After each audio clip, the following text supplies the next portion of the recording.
Hope everybody enjoyed lunch. We're going to get started so we can get you out of here. I know everybody needs to get back home, so get some of this business out of the way. I've had two individuals that have come up to me and asked me if they could have the mic for just a minute. And the first individual is Mr. Bryant Christmas. If you'll come forward, please. Good afternoon. My name's Bryant Christmas, and I guess this would be officially me announcing my candidacy for fourth vice president for 2022. So I started the fire service in 1991 when I joined the military. Didn't know anything about the fire department, never was approached about volunteering. So I was 21 years old, joined the Air Force, and I think I had like 6 choices, and firefighters was like my 6th because I didn't know anything about it. And the military said, you're gonna be a firefighter. So once I started, I kind of fell in love with it, and my passion is every day is to learn more and to mentor the people behind me, to teach them to be better firefighters, and also to help other firefighters throughout the state. A few years, I went to Francis Marion for a few years. That's when I joined the military. Never finished my degree, so I went back a couple of years ago, while working as a police officer and a firefighter, and finished my degree in fire administration, also associates in fire science. So that was something that I'd always wanted to go back and finish. And I have recently, over the past few years, I've served on committees with the State Firefighters Association. Actually was a chair and currently on the Members Benefits Committee, which has helped me kind of learn a little more about the association. And one thing I noticed, and one thing that kind of drove me to even run for the position, was sitting in those meetings, the discussion was always not about what the executive committee wanted, but what's best for the members of the association. Which drove me to say, that's what I want to be a part of, is what's best for the members, because it's your association, and we're just trying to make it better, and getting out and meeting people, communicating with the people, trying to find out what you want as a member, so we can try to deliver that on the backside. Now, I've been in the fire service for 30 years. Started out in the military. When I got out, also volunteered down in Florida. Came back to Sumter, started volunteering in Sumter, and finally got hired in '97. Currently the assistant chief over the county operations side in Sumter. And it's just been a pleasure working with the people. Always just tried to make, from as a lieutenant going up, just tried to make the guys with me better firefighters, better leaders, because I think that's important. And just like Mark spoke about earlier, it takes all of us to step up and teach the people so we can change the culture in our departments. And I've always said, if you see something that you don't like, learn from that as well as what you do, the good things. Take both of them and then try to change the people coming up behind you so you can change the culture in the department. A few other things is one of the most important things to all of us is the Fireman's Fund, and I know that that's a battle every year with the association, just trying to make sure that we continue to keep that so you continue to get your money. So that's something important for all of us to grab hold to, and that's something I want to be a part of to help keep that for each one of you. And also looking at the diversity of the association, what do we need to do? The people that we have, does it match the members? So, that's something important that we need to look at. And then just being a leader, not only in my department, but being a leader in the state, helping move forward with legislation. Legislation's a huge thing that a lot don't see what they do on a daily basis, trying to make sure the cancer policy that's out now, trying to get that, which worked out well, and getting the funds to support that. Those are things that they get to do and that I would like to be a part of and help you to get better benefits as an association. So thank you. I'm open to anything afterwards if I'm around. If you want to talk or got any questions, please feel free to approach me. Thank you. John Jones. Thank you, Mr. Christmas. My name is John Jones. I'm a battalion chief with West Columbia Fire Department. I also chair the State Strategic Planning Committee for the association. I, too, am seeking fourth vice president. It's been a crazy year. I thought this year would be better than last, but it's not turning out that way. The last 3 months, I've lost 3 dear friends of mine in the fire service from COVID. About 4 weeks ago, on September 11th, I suffered a stroke. And so while God is repairing me, that was certainly a traumatic event for myself. Matter of fact, please don't tell my family, because if they found out I was here today instead of therapy, they would kill me. But I thought this is important to make it here today. There's so many things that can affect firefighters' well-being and their ability to do their job. Whether it's heart attacks, whether it's stroke, whether it's PTSD, now COVID, there are so many things that can affect us. Last year we had unprecedented civil unrest. And I don't know about you, but when I was in recruit class, they didn't teach us about pandemics and civil unrest. If you would have told me, 15 years ago that I would get measured for a bulletproof vest, I'd say, well, I'm not in the fire service anymore. I'm in the military. But that's no longer true because this world has changed. It scares me the fact that I'm no longer considered somebody who shows up to help you, but a draconian agent of the government. Our society has changed, and so we need to change with it. I want to redefine what does it mean to be a member of the South Carolina State Fire Service, because this is not our grandfather's fire service anymore. With new challenges, there has to be new responses. For the last 6 years, we've had natural disasters in our state, and whether you're a big department or a small department, that puts strain on you. There are certain things that everybody has to rise to the occasion for. And so I want to be a leader that looks to meet the challenges that we have in the state now, the unprecedented things that are now happening in our society. I want to be a forward thinker. I don't want to just be reactive. I want to meet those challenges as a firefighter and as a person that works for the state. Not only the challenges that we have now, but I think the biggest question needs to be, what's on the horizon? What haven't we thought about that we're going to contend with in the next 5 years? What's the new threat? I think we need to think about these things, and instead of the fire department being reactive to it, I want to take a proactive stance. And so I'm not a guy that has a lot of agendas, but I do have one, and that's always going to be you. And so I'd appreciate it if you vote for me in 2022. John Jones, the agenda is you. Thank you. Brick. Yes, sir, please. As y'all know, we always have fun in the fire station. We always have fun in committee meetings and executive committee meetings. Come on, come on, come on. And I got told, this wasn't my idea. I got told I had to do this. Brick is, coming back over here.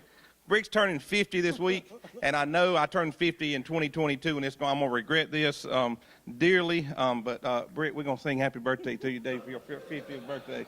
So if y'all would help me, happy birthday to you. Happy birthday to you. Happy birthday to Brick. Happy birthday to you.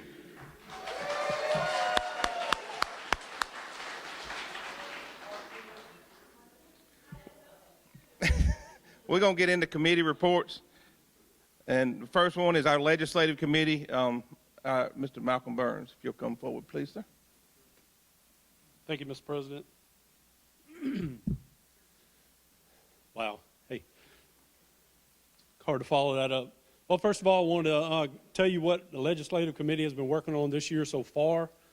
We're looking at seeing how we can maybe strengthen our move-over laws and how we can apply the work zone laws that we have in the state. We looked around different states, North Carolina and a couple others around, that have a little bit better, a little bit stronger penalties for people getting in our work zone, in our spaces. I know over the past several months, if you paid attention to just our state, we've had apparatus ran into on interstates.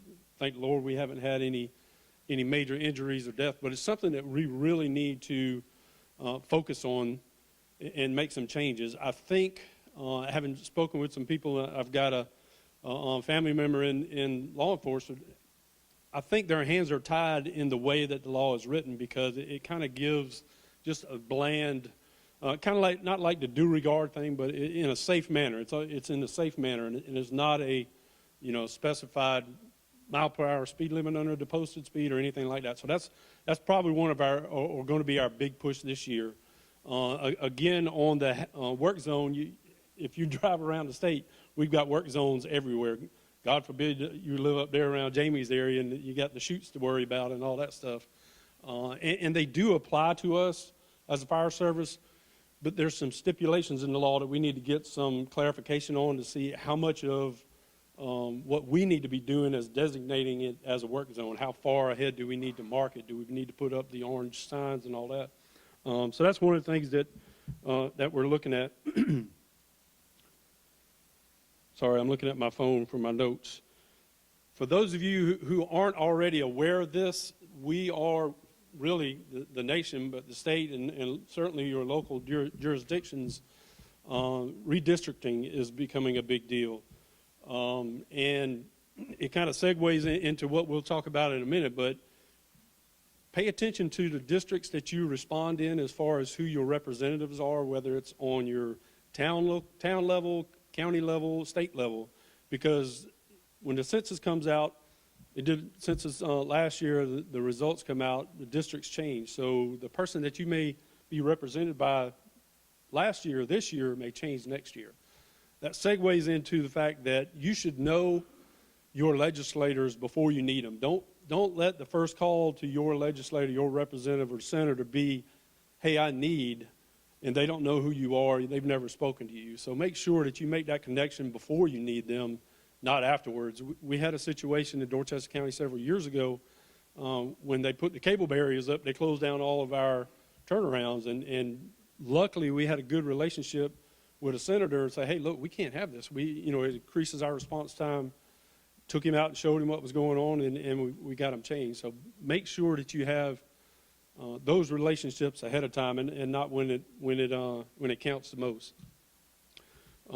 Chief Gajano already mentioned, kind of stole my thunder a little bit, but Legislative Day is coming up in March. If you've never been, it is a fantastic event. They set up the big top, kind of like a circus. We're all a bunch of clowns, but great food, great fellowship. It is the time of the year that we get to meet as a group with our legislators. They see us all in uniform or not. If you come in street clothes, nobody cares, nobody judges you. It's not a dress code, but it's our opportunity to get in their face. They come down and get a free meal, which they take advantage of, staff members and all that. But we can sit down with a card that they'll hand us and say, all right, these are things that affect the fire service every day. This is what we need your support on. Or this particular bill, is detrimental to our mission. But please, I encourage you, if you have the opportunity to come to Legislative Day, it is March 16th. Make the trip. We make it a big deal in our department. We bring the van up, get loaded up with people, go there, and then stop by the Krispy Kreme with the hot now. So if nothing else, you get a good meal, you can stop by Krispy Kreme on the way home and have some good hot fresh donuts. But thank you for your time, Mr. President. That's my report. Thank you, sir. Training and Education Committee, Terry Sheriff. Malcolm, I apologize for stealing your thunder. The training guys already called me out also on stealing his thunder from earlier. Thank you, Mr. President. Good afternoon, everybody. As Mr. President says, my name is Terry Sheriff. I'm the chair of the Training and Education Committee. This is your committee. This is where I encourage you, classes that you take, please email them to us, okay? This is how we brought Mark in, okay, by people looking at him in FDIC and going out and seeing what he has to say and bringing it to what we need, okay? So please email those to alleviate a little bit more from Miss Ashley's plate. Go to the website, look at different members of the committees. You can email me, email the committees so that we can sit there and shuffle those through. As was stated, Fire Service Improvement Conference, this is something that's going back to similar to Southeastern. There will be hot classes, thank goodness, because, you know, during the middle of the summer, taking classes, hot classes, what people want and need, that should alleviate a little bit. So please, the biggest thing is market this. Tell your people in the department, encourage them to come and attend. There'll be a lot of hot classes, as I'm gonna call you out since you already called me out, Mr. President, but we're getting acquired structures. So please let them know that these are gonna be some really good hands-on skills. Keep looking at the website when registration's open. There'll be more coming in the near future. Also, Fire Service Rescue Conference will be going back to Myrtle Beach. Being on advisory for several years, you always hear, you know, Columbia, Myrtle Beach. So we listen, we go back, so now we need you to attend, okay? Lastly, I'll finish with this. I know we got a lot of talent in the state of South Carolina. You have a lot of instructors in your department. They may need a kick a little bit. Get them involved, bring them in. We would love for the next Fire Service Improvement Conference that is being taught by each and every one of instructors by people in our state. That's my report, Mr. President. Finance and Audit, First Vice President Josh Holthomers. Thank you, Mr. President, and good afternoon, everyone. Your Finance and Audit Committee has been very active thus far this year. Our main focus over the past couple of months has been the 2021-22 budget and setting financial goals for the association. Some of those goals that we sought out were increasing our financial stability, being able to look at capital improvement projects long-term, and other smaller capital improvement projects like vehicles and stuff like that. In September, we presented to the 2021-22 budget to the Executive Committee, and they voted to approve it. The details, there's a lot of details in it. And if you'll read this month's Firewire that just came out yesterday, please feel free. There's a lot of information and explanation into that budget that has been presented in there. So if you have any questions, please feel free to see me. But, Mr. President, that's my report. Thanks, Josh. Advisory, Chief Helms. Thank you, Mr. President. The advisory committee is starting to kick up and get into high gear right now. We currently are working on Leadership 2022. Making recommendations for that class. We have 27 applicants that we're constantly going through right now through a review process. And we hope to have a recommendation to the executive committee soon. The next thing that we've been working on since our last meeting is to kick off a campaign for the annual awards that we do every year here at the association. And by the way, before I go into that, just can't commend our staff at the association with how much help they've done in helping us get that project up and moving. So we appreciate their help. But we're working on a marketing campaign. And in that campaign, there's going to be some things you're going to see starting to come out. We'll do a major social media blitz. Brooks already got some of that stuff in motion.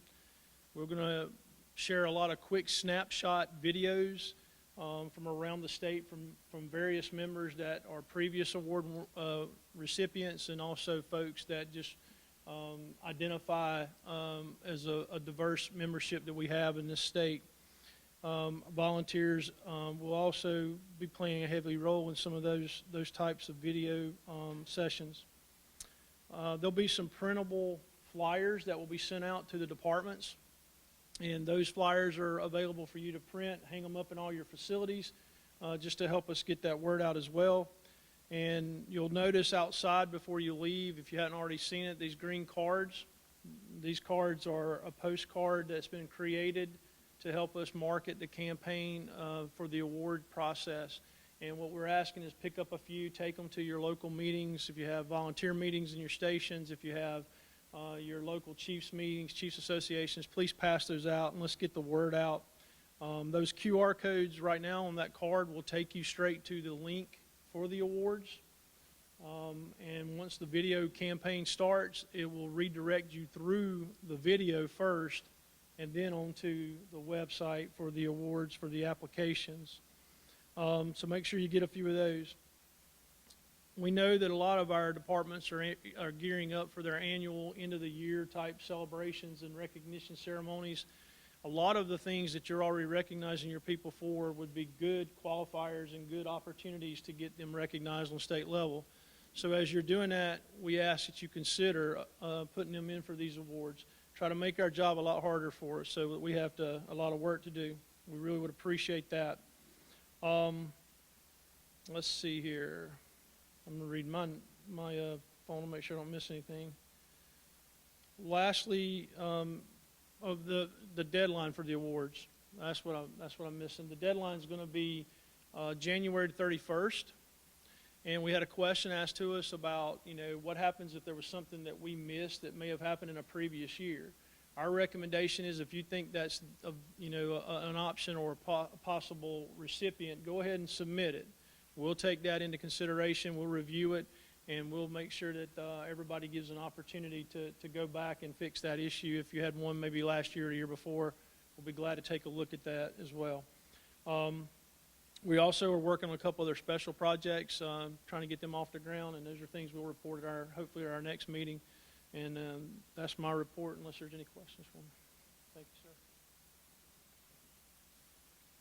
sir. EMS, Ryan? Thank you, Mr. President. My report will be brief. I'm Ryan Eubanks, the EMS chair for the association, your association.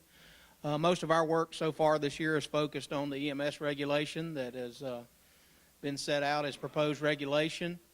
The 27th of last month, the 30-day public comment period closed. There were literally hundreds of comments from all over the state from the EMS stakeholders.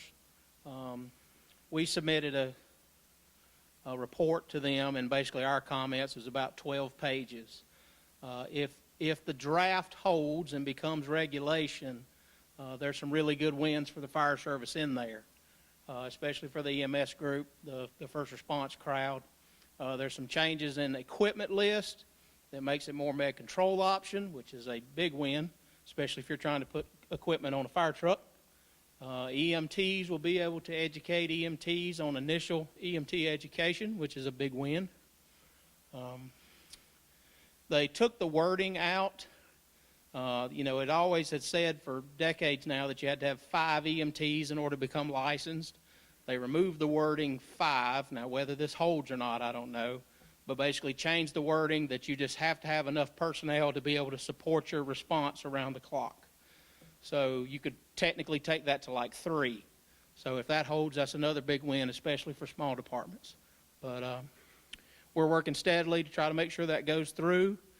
We haven't seen their proposed regulation yet, but as soon as we see it, we'll know how much of it held. So that's my report, sir. Member Benefits, Zarina Harmon. That'll work. Can you hear me? Okay. Thank you all for being here today. Ross Wiesen is your actual chair. He's not here, so I'm filling in just to tell you 2 things. We were also tasked by the president to do a few different things. One is a marketing of the benefits. One of the biggest things that we think will help with that is you. It is your benefits. That's what the association, you've heard each chair basically say, it's your association. It truly is. They work very hard to make that happen. But it also takes you and your engagement and what you get out of the benefits. We ask that you all take the knowledge that you receive here at these trainings and other events, if we come to your department, and spread the word to your neighboring departments, to guys on your shift, to your group. And let them know what's available, because most of the time, even if we come to see you, sometimes they don't, hear us the first time. So don't worry, we're going to be out a second time and probably a third time. But we definitely want to be able to come and visit and let you know, because we're updating those benefits all the time. I feel like every other month that committee is bringing something in. We just had AT&T, now FirstNet, offered to the extended families. and a great program. That information is on the website. And something is going on, like I said, every month, every other month, of a new benefit to you guys. So help us spread that word. We appreciate it. I'm going to do what everybody else is doing and check my notes here. One of the other things that we were tasked to do is talk about that engagement on the memorial service. We have decided to have the memorial service this year or next year in February, and it's going to be a standalone date. As soon as that is nailed down, we're going to send out social media. We're going to send out invitations to you all to make sure that you know when it is that our members are getting honored the way they should be. And we ask that you take part in that and be with us that day. So look for the information to come. Other than that, I think that's the main report now for the member benefits, but I'd like to introduce, go ahead. How do you do it? You got him? Okay. Rick Kramer. He is the chair of the Insurance Services Division of the association, so we'll let him speak. Thank you, Z. Don't really have a lot to report other than the fact that because of the strong work that our executive committee, the legislative committee more importantly, did last year to get some of our initiatives approved, it kept us busy. So the insurance board, the staff, has been working hard over the last number of months to fulfill a lot of the obligations that's been placed in front of us. And because of that, we're growing. So I think Z and I would like to introduce to you some of our newest staff, because I think it's important you know who our staff members are that's working behind the scenes to ensure that your insurance benefits are there. And so we'll bring them up. And you all know Marcia Greer. If y'all just all will stand, maybe it's better instead of having you walk up here. But Marcia Greer, she handles all our customer service and claims, and she's been around for a long time with us, so we just appreciate. We couldn't do what we do today without her help and working around the clock, so thank you, Marcia. We have Paul Cromer, who's another older face, distinguished but older. So he's been around with us, and you see him coming to your departments and doing those benefit presentations. So also we have Christy Maddox. She is new with us and handling all of our claims. So when you call in or you have a death in your department, she will be taking care of that as well. So a new face. Thank you and welcome. We also have Mark Bryant, so out of Townsville. A lot of you may know him. We're really excited with the expansion into property and casualty to be able to help just bring another competitor to the state. So he's going to be around speaking to everybody and is going to be our new full-time sales rep on the property and casualty side to make sure we can grow that part of the business. So thank you very much and welcome. All right, thank you. And that's our report. Most of you probably know this insurance organization is actually a private company, but it's owned by you. It's owned by your association. They do some great work between them helping manage this new cancer policy, the two PTSD money. They do some great things for us, and we really appreciate the hard work they do and helping us out. Supervisory, Chief Bowers. Yeah. Thank you, Mr. President. Most of you know, I know most of the folks in here. My name is John Bowers. I chair your supervisory committee. You know that is your 1% committee.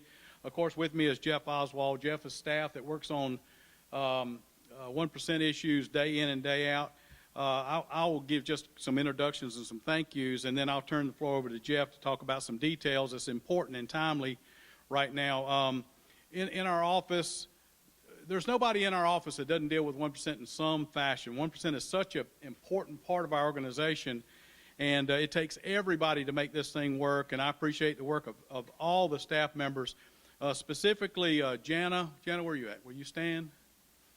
Jana's in our, thank you, Jana. She's our in-house person that she does a lion's share of the work. You probably, and she's multifaceted, does a lot of other things for the association, but we are proud of the efforts that have been made by the association to streamline the efforts of the 1% to try to get you your approvals back as quickly as possible. And there's a lot of positive things in place to make those things happen. Certainly one of which is Jana, who's probably the person who's going to answer the phone when you call the association, or if you have a 1% question and you call in-house. Of course, Jeff, Oswald, all of you, or most of you know Jeff, and he'll have the microphone here in just a second. Brick and Charlie, the support that they give us, allow us to do the things that we do, and their support is phenomenal, and we appreciate it. Even a lot of the things that we do now is electronic, and that just streamlines the process. It makes it easier for me and for the other members of the committee. But in order to make that software work, capital expense had to be made, and it's no small task, and a lot of thought and a lot of effort as well as money goes into that, and they have been supportive to try to modify those things to help us and make it better. Your committee members, Ben Bowers, will you stand, please? Jason Dennis, where are you at? Stand, please, Jason. I know it's a lot to ask. But these are the guys that we collaborate. Guys, remember the, it's our desire to give you a yes. We only say no if we feel like we can't because of a rule, and we try to make those as as plain and transparent and as less painful as possible. But thank you guys for what you do. These guys work for you every single day. I promise, every single day we're dealing with approvals. Let me ask you a question, if you would indulge me just a little bit. Who here in this meeting today has attended a 1% regional class? Large portion of you. I appreciate it. Another show of hands, how many of you have found it beneficial or worth your time? So, yeah, it's a good class. One of the things that we fielded a lot when we would find a department that was deficient, maybe they got a bad score on their audit, was that I didn't know. I didn't know we were supposed to do that. So what we have done is we try to be even more proactive and started doing these regional classes to try to educate. And I think we've done that. And we're still making inroads into our state. Jeff also makes the one-on-one department calls, but we've done now 32 some odd classes, regional classes, to try to help educate. And hopefully our folks are better equipped in order to handle their 1% money, which is so important to handle that better. So at this point, I'd like to turn the floor over to Jeff, talk to you about some deadlines and some paperwork and some other important stuff that's coming up.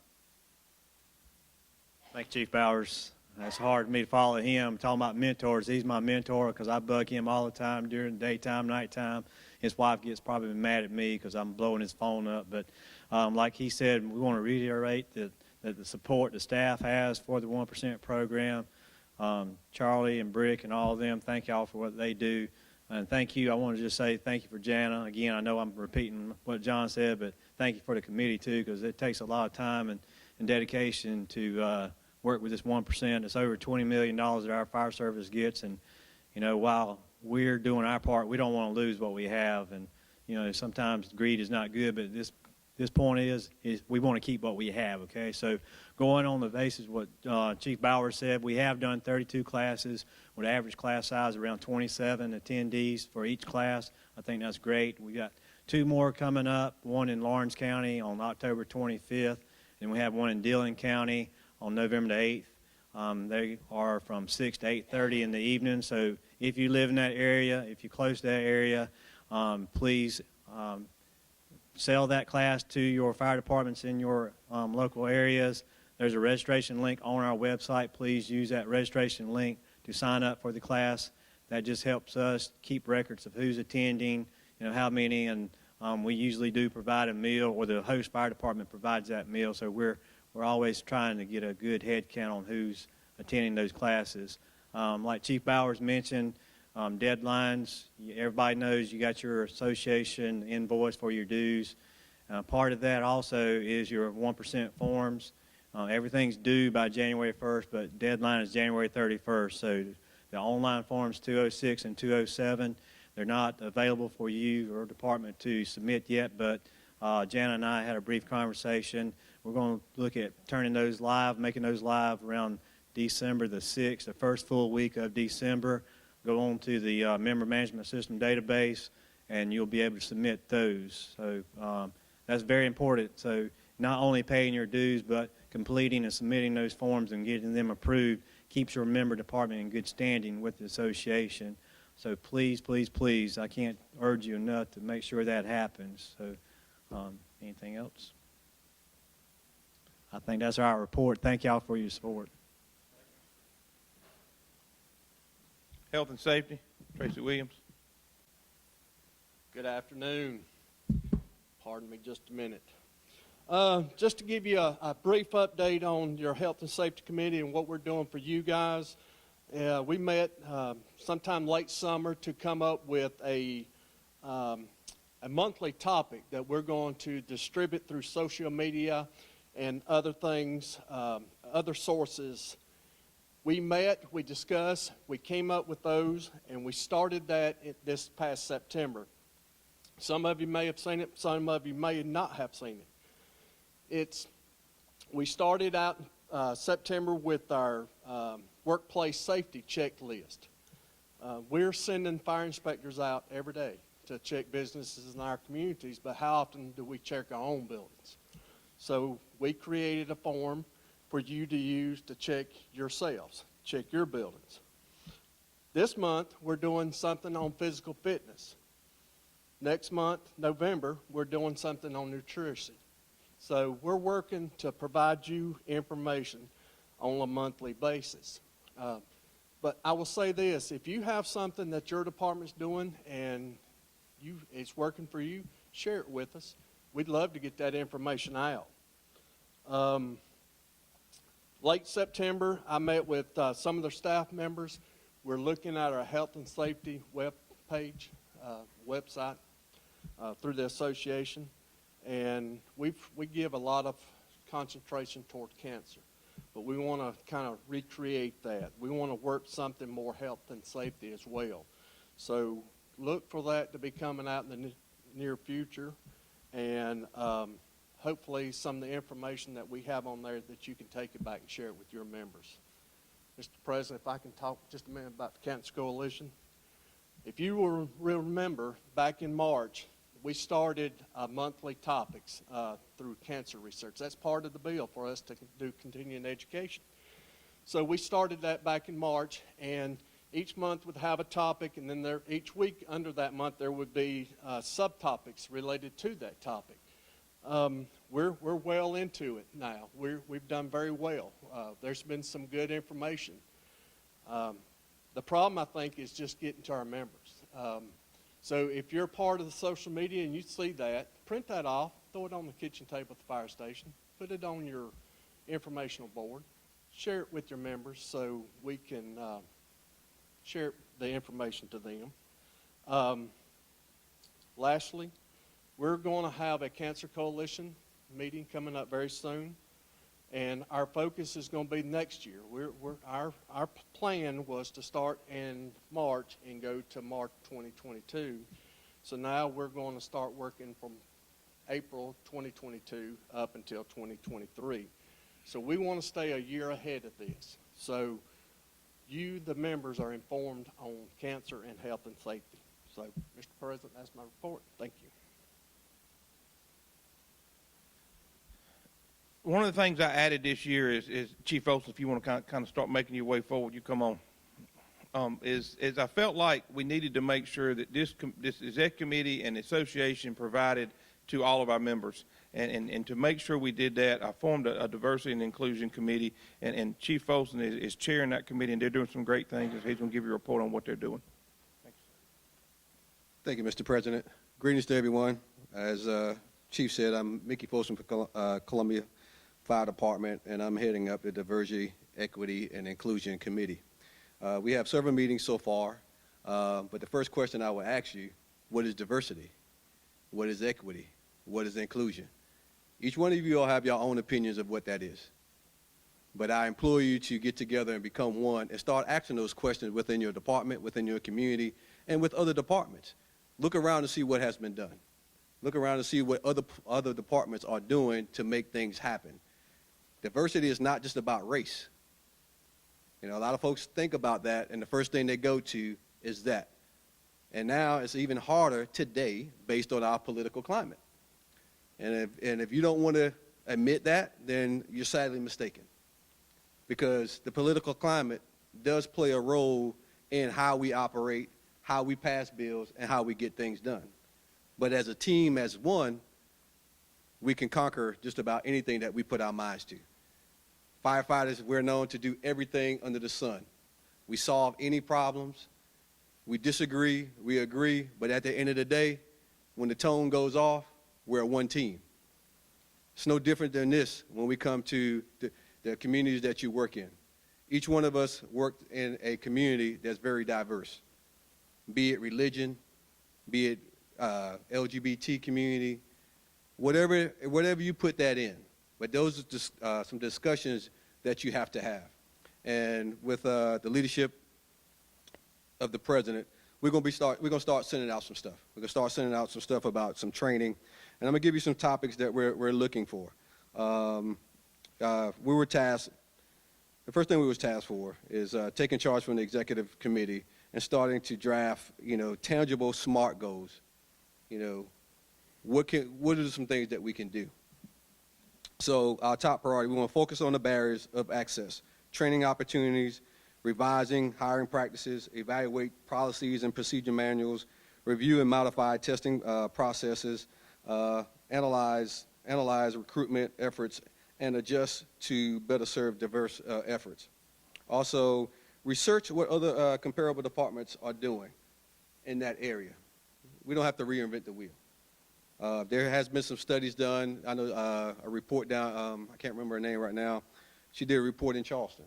We can look at some of those different things that's already been done, and we can revise them and make it work for our department. Compiling the data to paint the big picture. We consider doing a statewide survey, look at surveys that's been done in the past, and then check the latest census data.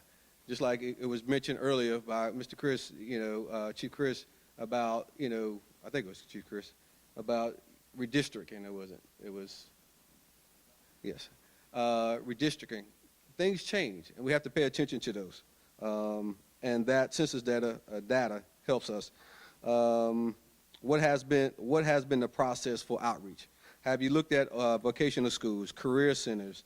Have you looked at the curriculum that serves the elementary schools and the middle schools? How often do you get out? How often do you go to these schools? Yes, we have the pandemic. Yes, they have rules, but there's still ways that you can go out there and still contact with the community. There's still ways you can go out there and still talk to the schools, be it Zoom. Even in Columbia Fire Department, we have we read books over Zoom to the kids. We try to make it interactive. But what are you trying to do to make that change and to still reach out and to change the mindset of a different type of community? And then the last part is engaging more with the community, which we somewhat went over. Get more input from the citizens and what they're looking for in the fire service and what they want it to look like. Because sometimes if we don't talk to them and we don't reach out, they don't even know what the fire service is. All right, and I'm speaking from experience. I grew up in a little country road down a mile long dirt road. Never seen a fire truck until the house was burned down on the ground. Didn't give a rat's butt about a fire department, but it was my calling. That's why I'm standing here today, as I seen it. I laid in my bed and watched several houses burn down in Georgetown County. But what are we going to do to change that? What are we going to do to reach the community so we can teach them what and why we do the things that we do? And also, how can we tie this to our, those of you who are trying to do accreditation, how can we tie that to accreditation? There's always a method in the madness. These are some things that we can do. Thank you, Mr. President. Thank you, Chief, and thank you to your committee, and please pass that on. We appreciate the hard work y'all are doing. They're doing some great things and looking for more. So, officer section, Andrew Morris. This is another one. I took some of your flame. I apologize. Thank you, Mr. President. The mission of the officers section has to provide education and a service that's beyond the book, beyond the accreditation, because we have excellent accreditation in this state. It's nice that we can bring people in from outside of the state and they can immediately recognize what our state has. So our goal, our mission, and our real vision of the officers section is to tap into that thing that maybe isn't accredited. Maybe it isn't offered through some kind of standardized test. Getting in the way back machine a little bit, I got some inheritance money when I was 14 years old. It was big dollars, about 1,500 of them. That was big at the time. So I decided to be a wise adult. You know, I'm a 14-year-old. I'm going to invest this money. So what do? I put it in the stock market. I want brand recognition. I go for Fruit of the Loom. I know that place. So they went bankrupt. That was great. This is a true story. The point here is I can still profit. I can profit, if not from my win, I can profit from my mistakes. And Mark Von Oppen said, in the fire service, where do we learn so much? Around that kitchen table. A lot of the lessons I've learned, I've profited from other people's mistakes. And what Mr. President said is right. We're going to start the Officer Academy, the Fire Officer Academy. We're really excited about it. We listened to the members of the officers section. They told us, hey, we want something kind of based on, I think, the military, some of the law enforcement agencies have something that we really bring officers together. We get boots on the ground, and outside of our own agencies, a lot of our own agencies have something where we do maybe a peer review, right? Or maybe you do an assessment of them, end of the year assessment, a quarterly assessment. The real goal of this is you send them here it's a 1-week program here on the grounds, and it's fully immersive. They're going to leave the program knowing how to create their own functional fitness program. They're going to understand things like command and control, like the President mentioned. Another thing we're going to offer them is a personal assessment. This is an unbiased assessment on the things that they need to improve on. You know, if they're strong tactically, but maybe they're weak with conflict resolution, this is what we're going to give them back to. So it's going to be a huge improvement. Realistically, when we're talking about return on investment, we're talking about profiting from, you know, the mistakes that we've all made through our careers. I think one of our past presidents of the United States said, the only one who doesn't make a mistake is a person that doesn't do anything. And I think that was President Teddy Roosevelt. Another thing you can expect out of the officers section, we're getting ready. We've already recorded and getting ready to release a series called Guidelines on Building Morale. I think morale is a big buzzword in the fire service. But how do we do it? Like, how do we get back to the people of the fire service? And how do we invest in them to bring them up to the place that they need to be? You know, a lot of times we kind of throw things at the wall to see what is going to stick. Is it just throwing money at the wall? I don't think it is. Is it maybe reinforcing truly what we believe in, the mission? What is it that we're about, hiring from our point of values? So that is going to be released sooner than later. I want to thank especially the marketing team of the association. They're working hard behind the scenes. They have about 17 million projects they're working on, but they're doing a great job. So keep your eyes and ears open. That'll be rolling out soon. Mr. President, that's my report. Thank you, Andrew. Looking forward to that. South Carolina Firefighters Foundation. Trey, you doing this? Thank you, Mr. President. Not a lot to report with the foundation other than we're continuing to work for your members. We're giving out some recipients that have been asking for assistance. We're continually looking for some new funding ideas. We've got a program that we're looking at now that hopefully is going to bring in some more funds and be able to give out a little more. Just a reminder, the scholarships, the two that we have, are still open until October 31st. So if you have some members that are looking for scholarship money, can do that. If I could get Brian Bailey to step up here a minute. I think he was somewhere. I was going to try to talk about the golf tournament, but he's the golf guru and he's our staff liaison, so I'm going to let him talk about that a little bit and give you a little bit on our golf tournament, which is going to be a big deal for us in the upcoming conference. Thank you, Chief Action. I appreciate it. My name is Brian Bailey. I'm the accountant for the South Carolina State Firefighters Association, also a battalion chief at Lake Cunningham in Greenville County. And like Chief Atkinson mentioned, I'm the staff liaison for the foundation. This year, we really wanted to up our game with our golf tournament.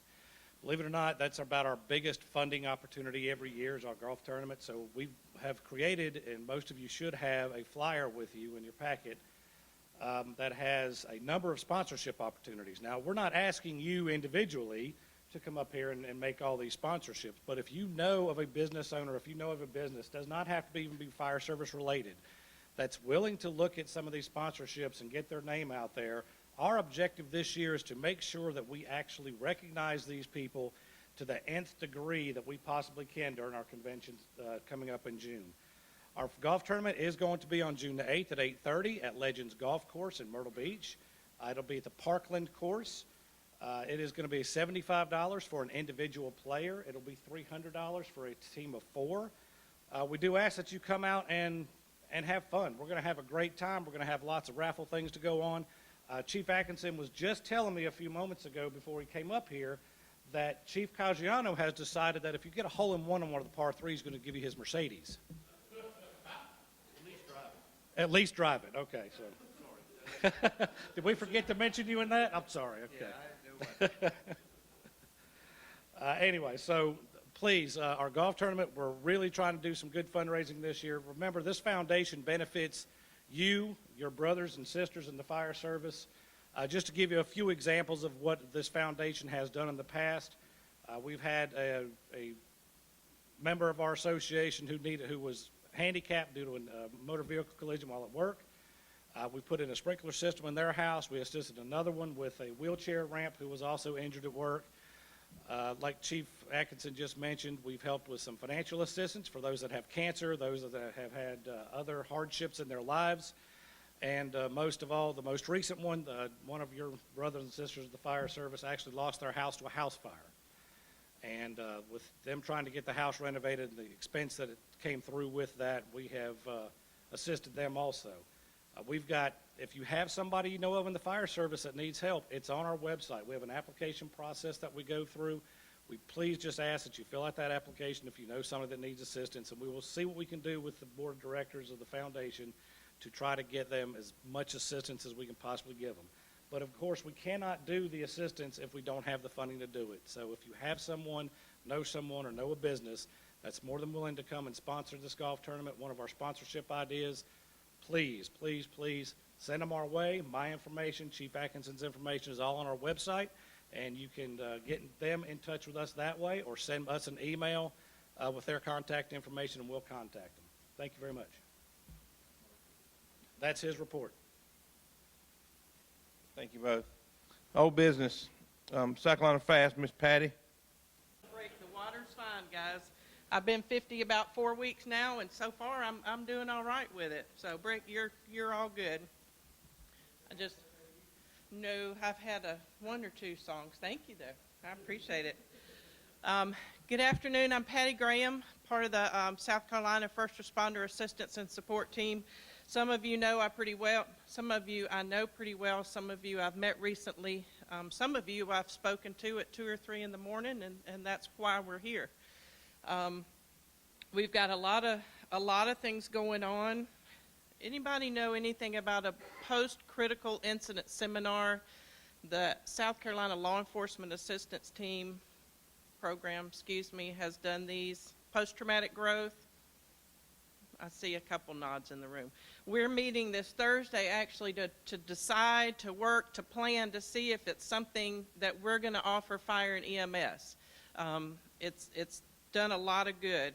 One quick thing in here, it's not a commercial for them, but I want you to know, because we've been able to direct some people from different departments and agencies, the Big Red Barn Retreat. Anybody heard about that one?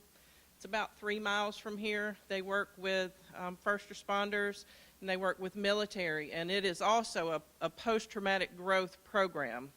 They hosted the FAST team coordinators at the end of August, and we got to go through some of the programming, and it's the Warrior Path method. I'd encourage you, if you've got somebody that's struggling, look up and learn about them some, because they are a good option for us. They are not an emergency, a place to send someone who is in crisis, but they are a valuable resource for us here in South Carolina, and we're thankful to have them. With the officers program, one of the big things that we want to do is to make sure our frontline officers know what to do when they are faced with someone dealing with personal problems, mental or emotional problems, because a lot of times we don't really know what to do with them. While you are absolutely welcome to call us, we want to give you guys tools and your frontline officers tools to be able to face that and know the resources available to you. A couple of your departments in the state have brought us in for our 16-hour peer training for their officers specifically, and we love that. We absolutely love being able to do that. We were here the end of August for the Public Safety Behavioral Health Symposium. We will be back here next August. Those of you who know Amy Williamson know she's passionate about the programs that she helps put on for us, and I would love to see more people here next year. We had a good crowd this year, but I would love to see more people here next year to learn more about behavioral health and how we can help each other. You may have received an email from me. The chief of the department may have sent it on, something called Peer Connect. And if you've heard about the South Carolina Public Safety Wellness Initiative, that's a mouthful.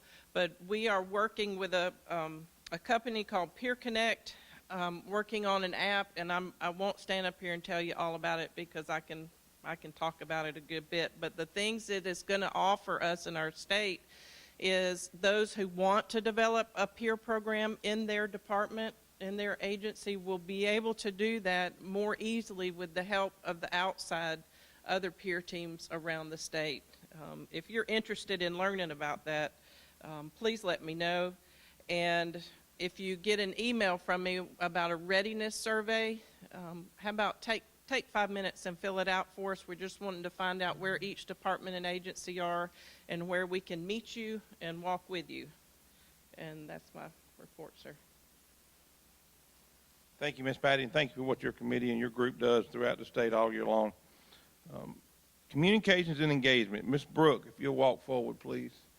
Some of you might not know Ms. Brooke. She is new to this organization. She actually started just before conference, but she decided her wedding was probably a little bit more important than conference. So she did not attend conference. This is Ms. Brooke. She handles anything from marketing, and if you do TikTok, I love watching her little TikTok videos. She does some wonderful. I saw a new one yesterday that I hadn't seen. So she does wonderful TikToks to kind of keep you engaged with what's going on. So you're going to see some great things out of Brooke, and she's going to kind of give you a little brief background. Thank you, Mr. President. Stealing a little bit of my thunder, but that's okay. As Chief Cajano said, I'm so sorry, I'm doing exactly what you did. I am Brooke. I feel like I've met most of you in here, and if I haven't, hi, it's nice to meet you. I am one half of our communications duo. Lucky for you, I'm the prettier half. Shout out to Rick back here. What I do would not be possible without him. So to get started, if you missed it, we debuted a new website during Fire Rescue. Got a couple Google Analytics for you. Our top performing page is, of course, our homepage, our classifieds page, and then our 2018 membership directory, which, good news, we have updated. It is 2021, as current as I can get it. If you go to our home website, it's going to be at the top corner near the login button. It's just going to say member directory. Let's see. On the note of websites, we have also updated the Fire Rescue website to include all of what I call like our big four events: quarterly, fire service improvement, legislative day, and fire rescue. So that is going to be our hub for all information for all of those events and event adjacent things like event photos and golf tournament, for example. A couple social numbers that I always like to give you. I'm sorry, I'm not going to bore you with my pretty little slides today. Facebook, we're averaging about what we've averaged before. If you've come to executive committee meetings in the past, we are 42,000 post reach, just at 72,000 post engagements. The post about the Mac pumper is actually our #1 post from the last 2 months. People love to see a pretty red fire truck.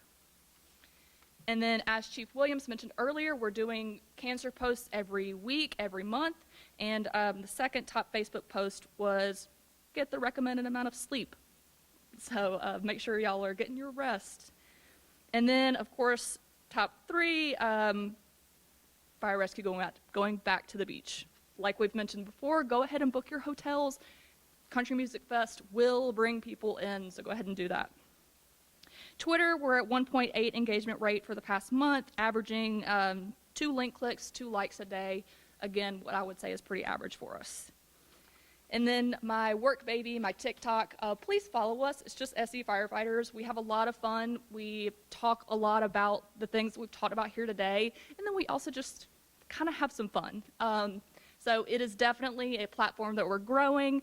We're almost 5,000 followers. I have a lofty goal to meet 10 by the end of the year, 10,000 followers. So we'll see if that's met, and we'll give you an update then. And like we've talked about here, these committees, y'all are working very, very hard. Committee chairs, if you have anything you want on the website, any Firewire content, any social content, let me know. That's what I'm here for. I'll get it posted for you. We'll work out a deal. Thank you, Mr. President. Thank you, Brooke. It made me think, Chief Folsom, you mentioned a comment earlier during your report that diversity is not always just color, it's age. And Brooke is brought to us to be able to get to these 18, 19, 20-year-olds on this TikTok, and they can get these 49, 50-year-olds on it too. Also, I just enjoy it. But we're getting all different age groups, and that's one thing we charged her with is try to make sure we hit everybody because, you know, for us, old people, Facebook's the thing, and the young people, they look at Facebook and they think, what in the world is this thing? It's, I don't know, I've probably got a password somewhere from MySpace, I think, if it's still a thing. I don't know. I really tell them my age there. New business. The new sworn-in president of the, wait a minute, let's see. Jonathan, I think you first. It's not on my slide. My slide's backwards, okay. My sheet and my slides are backwards, so. Justin, if you want to come forward, congratulations to Justin while he's walking forward. He just got sworn in as the president of the South Carolina Fire Chiefs Association this past Saturday night. Congratulations to you, and he's got a report. All right, just a quick update from our association. Like Chief Cajano said, we finished up our conference this past Saturday evening. Great turnout, a great conference. We appreciate everyone who's able to make it, and hopefully next year that you'll be able to make it if you weren't able this year. Already hitting the ground running, working on things for this calendar year coming up. Hopefully, my main goal as the president was to have more training opportunities, and I mentioned that Saturday night. So look forward to announcing training opportunities coming up in the near future throughout this year. Appreciate the opportunity to partnership with the Firefighters Association whenever we can do that, and hopefully we can partner together on bringing some things to both of our associations as we move forward throughout the year.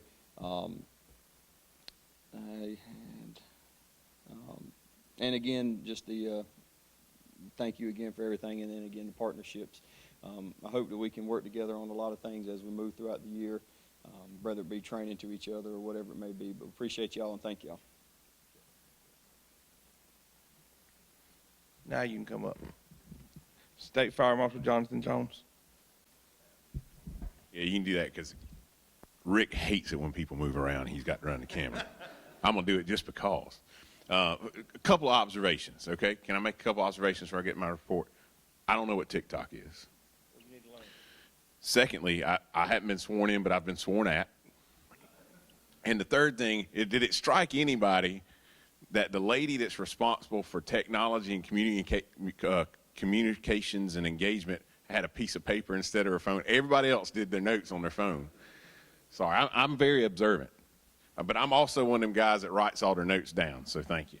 Got a lot to talk about, so if y'all just bear with me, because there's a lot going on. We got a lot of great things going on at State Fire, but I'm going to first start out with, I think we got a lot of great things going on in the state's fire service. This is probably the best time to be a part of the state's fire service.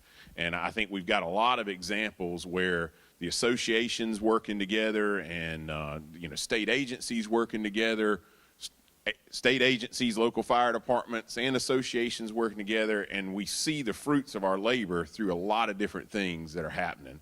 And that's why my report's probably a little bit longer than normal. So I want to hit a couple hot topics and also give you some updates of some things that are upcoming that I want you to be looking forward to. But the first thing I think, and honestly, I would say one of the greatest achievements of the unified South Carolina Fire Service in a long time was the South Carolina Firefighter Cancer Health Benefit Plan. that was possible. That was made possible because all the different associations, the chiefs, the firefighters, the professional firefighters, the fire marshals, everybody came together and formed that South Carolina Firefighter Cancer Coalition. There's a lot of great things coming out of that because everybody's focused on the same goals and the same outcomes. And so I think it's just been one of the greatest examples of what we can do when the South Carolina Fire Service is truly unified towards a common goal.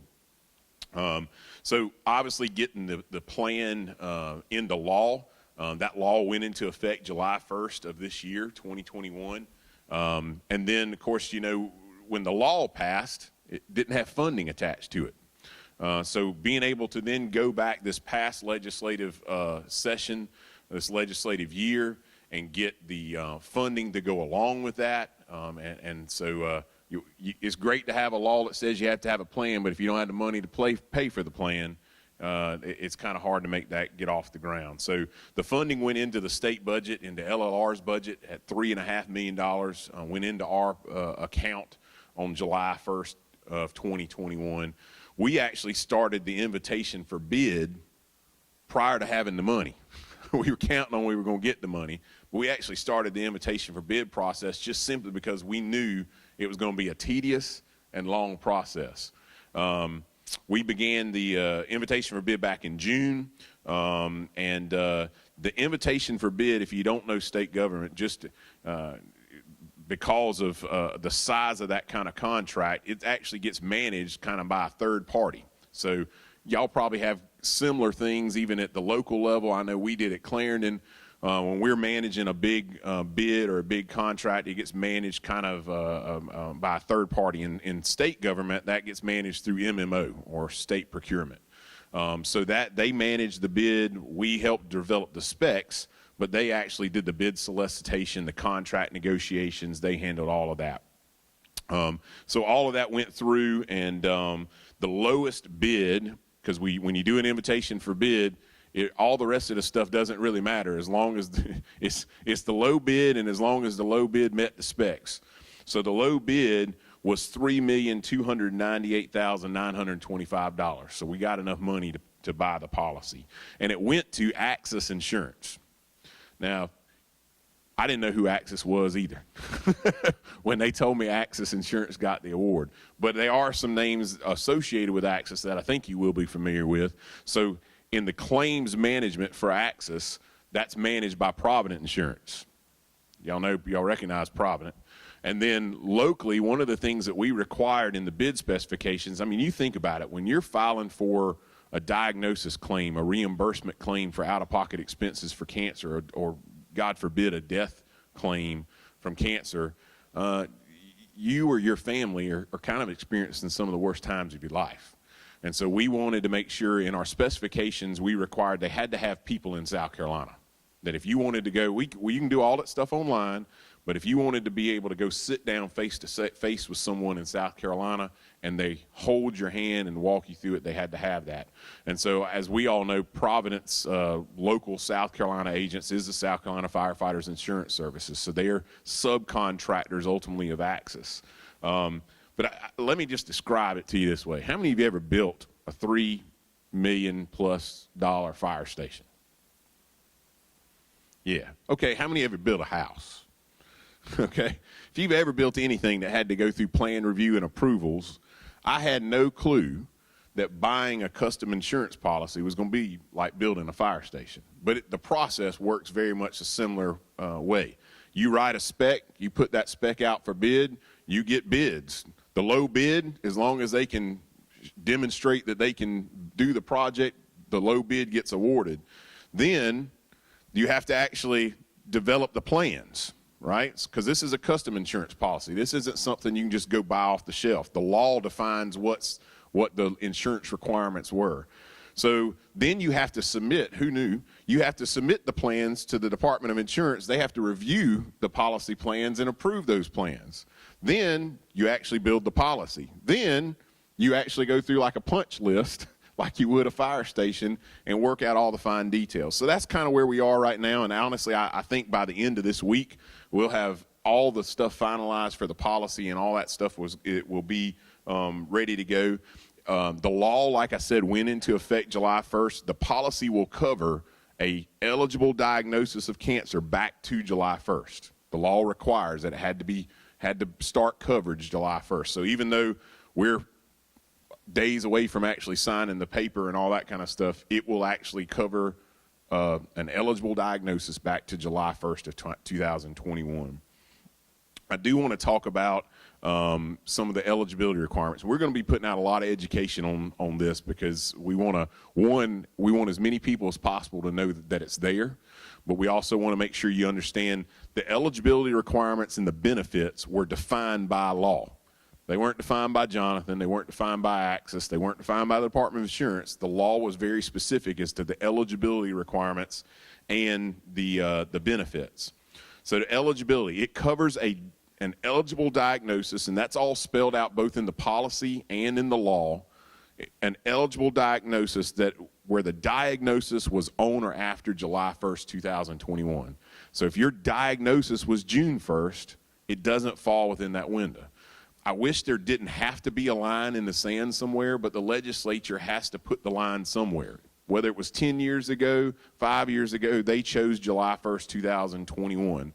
So that defines when the diagnosis has to occur, on or after July 1st, 2021. There is no retroactive coverage for a diagnosis that occurred prior to then. The firefighter has to be a South Carolina resident. They have to live in South Carolina. That's defined in the law, okay? And they have to engage in rescue, fire suppression, or related activities with a South Carolina-based fire department. So I know that there are some departments, especially on our border counties, where you may have firefighters that are not residents of South Carolina. By law, they're not eligible for this policy or not eligible for these benefits. It has to be a South Carolina resident, and you have to engage in fire suppression, rescue, or other related activities with a South Carolina-based fire department. Also, an employee of the Forestry Commission who's employed for fire protection. You have to have served in a South Carolina fire department for 5 continuous years, okay, for 5 continuous years. So if you've got someone that's only been in the fire service for 3 years, they're not going to be covered under this policy for 2 more years. And it covers you for up to 10 years after you cease to be in active service, whether that means you retired, if you're a volunteer, you just, it was time to give it up or whatever. So it covers you for 10 years after you leave active service. The benefits, it's a one-time diagnosis benefit, one-time lump sum diagnosis benefit of $20,000 when you are diagnosed with an eligible form of cancer. And I will tell you the definitions of eligible forms of cancer is pretty doggone broad. Most types of cancer would be covered. That is also a one-time lifetime benefit. So you need to understand this. If you, let's just say you developed prostate cancer, you were diagnosed with prostate cancer in July, and so you filed for that $20,000 lump sum benefit. 3 years from now, you're diagnosed with another type of cancer. You cannot get that $20,000 again. It's a one-time lump sum diagnosis benefit, one-time lifetime benefit. The next benefit is up to $12,000 of reimbursement for out-of-pocket expenses related to cancer. That could be co-insurance, deductibles, co-payments.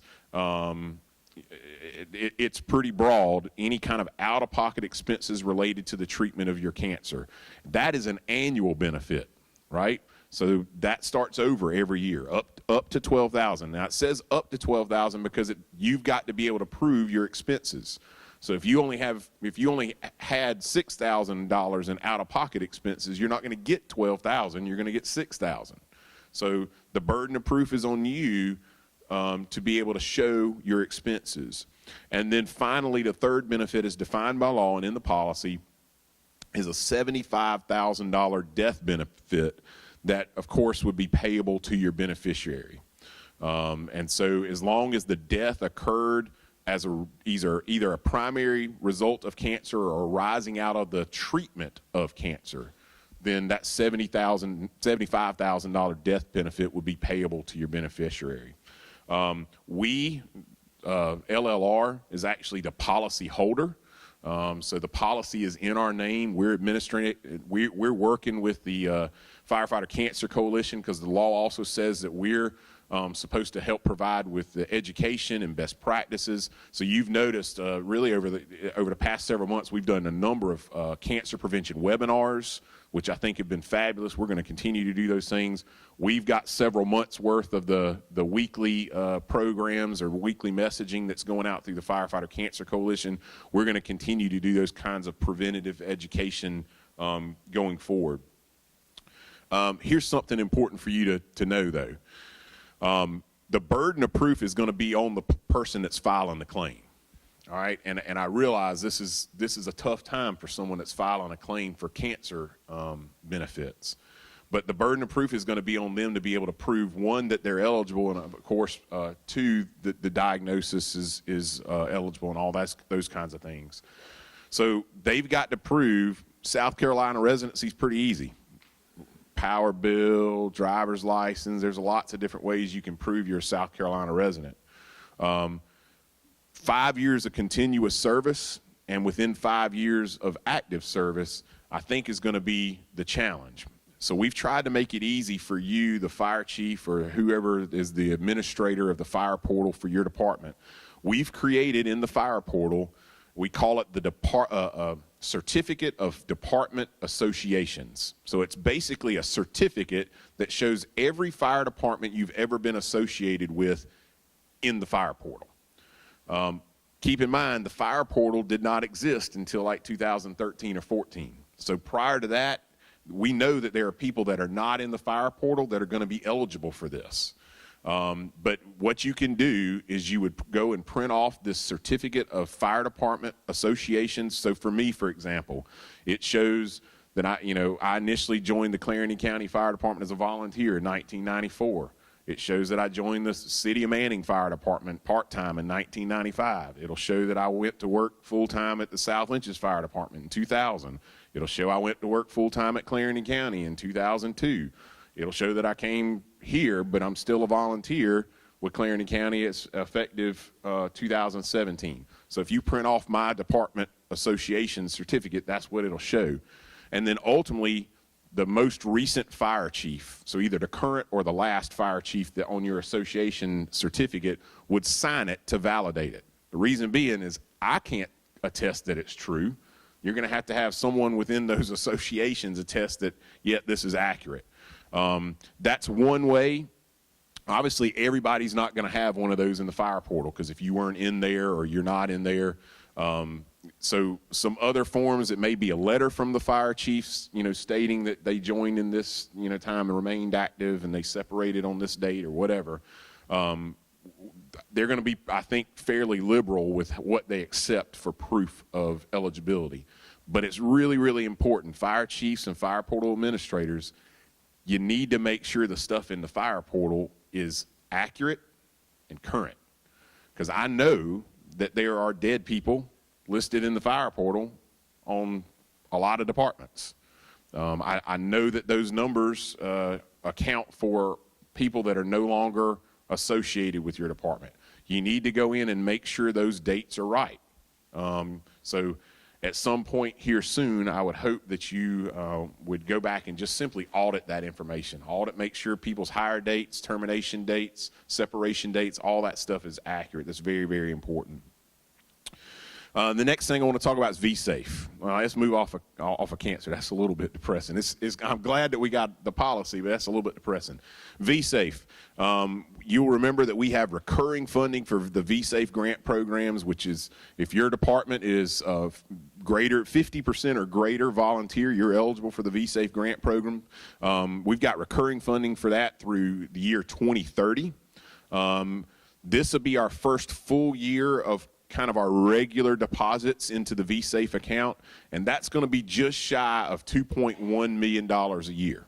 That's what, unless there's a huge fluctuation in those percentages, it's going to be about $2.1 million a year, which means we can fund about 68 grants a year. Now, last year, we had that big, influx of revenue that came over from the Treasurer's Office, and we were able to fund a lot of grants last year. 232 departments have been awarded grants in the last 2 years. So that's about half of all the fire departments in the state, not just those that are eligible. So this year is a pretty good year if you have not applied in the past 2 years, because those departments aren't eligible. If you have not applied in the past 2 years, this is a pretty good year to apply if you're eligible. Remember, it's grants for up to $30,000. There's no in-kind or matching funds required. We plan to open the grant portal in December or January and make awards in April. And the reason we wait till April is I get the money deposited into the account every quarter. So my last deposit will go in March the 30th, which gives me a full year's worth of funds. So the goal would be going forward, we'll always try to open the grant application period December, January, do awards in April, because that gives us a full year's worth of funding. Also, probably in November or December, and while the grant portal is open, I do live, I don't remember whether it's Zoom or WebEx. It's one of them things you can see me and I can see you. But I do live Q&A sessions. So one, there's already a video out there of me doing a grant tutorial, grant writing tutorial, tips and tricks. I strongly encourage you to watch that video first. And then once we open the grant portal, I will be doing usually about once every other week a live Q&A session where you can run your grant ideas by me and other peer review panelists. And if you want pointers on what's the best way to write this, what's the best way to ask for that, is this an off-the-wall, probably won't get funded request, you can ask those kinds of questions live Q&A. We record those, so you can go back and watch those as well. Fire Safe South Carolina, I think, is, again, one of the other flagship programs that's a direct result of everybody working together. South Carolina's flagship community risk reduction, Fire Safe South Carolina, is truly the model for the nation. When we travel anywhere, everybody's asking us about Fire Safe South Carolina because everybody wants to figure out how to make it work in their state. But I do want to point out that in 2019, we recognized 57 Fire Safe South Carolina communities. We designated 57 communities as Fire Safe South Carolina communities. 2020, that number went up to 80, and we're anticipating in 2021 that number is going to go over 100. But that's all up to you. It's very easy to do because you set your own goals. You decide what's right for your community. We provide you the data, but ultimately you're the ones on the streets in your community. You know your community, you know your citizens. You get to set the goals for your community. But it's quite, I think, an achievement. You get a sign that you can put up at your station or whatever that you're a fire safe, designated as a Fire Safe South Carolina community. And then the final things, I want to just mention a few things about the fire academy, and I promise I'm done. I told you it was going to take a little while because there was a lot to talk about. Yeah, thank you. Executive Chief Officer Weekend. One of, I think, probably the favorite programs we've been doing here. I think it's kind of taken in terms of popularity the place of the whole Southeastern Fire School. We of course had to do it virtually last year. We still had some great speakers the year before. I mean, the place was packed, the place was full. It's a great weekend where we partner with the Chiefs Association, with the Firefighters Association for speakers and events. That is going to be February the 18th through the 20th of 2022. The registration information is going to be coming out pretty soon. We've already got topics which include the Nashville Christmas Day bombing, some lessons learned from it. We've got a program on balancing family and work, leadership development from within, surviving local politics, hiring practices, and much, much more. It's really going to be a dynamic weekend of seminars and roundtables and networking. The price for registration includes all the networking events and all the catered meals. I think you would agree if you were here 2 years ago, we ate well. So really look forward. I would say as soon as that registration stuff opens, sign up early because it will fill up fast. I also encourage you to take advantage of our website. The best way to keep in touch with what's going on with us is social media, like you said, and our website. So specifically for the Fire Academy. If you go to the Fire Academy's page, you can look at upcoming events, and we update that regularly. There's a lot of stuff going on, including our webinars. We're doing webinars literally once a week, sometimes more often than that. Well-known speakers, great dynamic topics. We record as many of those as we can for you to watch after the fact, but definitely all of that's available from our website through our learning management system. Also on our website, all of our contacts, including your regional coordinators, the deputy state fire marshals that are in your area. That's just a great resource for you to keep up with everything that's going on here at State Fire. So I'll be hanging around if folks have questions. I know at the Chiefs Conference, I had a few people hit me with some questions about the firefighter cancer policy afterwards. I'll be hanging around for a little bit after this, and hopefully be able to answer any question you may have, but thank you for your time. Thank you, sir. That's all I've got on my agenda, but I wanted to, I said this the other day when I spoke to the Chiefs Association. If your staff wants training between what the South Carolina Fire Academy is doing, the South Carolina Firefighters Association is doing, and the Chiefs Association is doing, it's your fault and your staff's fault if you don't get training. It is between those three organizations. There's a lot of training going on from the bottom to the top. So I kind of encourage you to get engaged, to get that information back to your staff so they can get training, because it's some wonderful training throughout this state all year long, and I appreciate all three of those organizations working together. And there's other organizations working with us too, but those are the three main ones. Charlie, anything that you know of that we're forgetting? Any new business? We're under new business. Anybody got anything on the new business they need to bring up? If not, do I hear a motion we adjourn? Second. Thank you. Appreciate y'all's attendance today.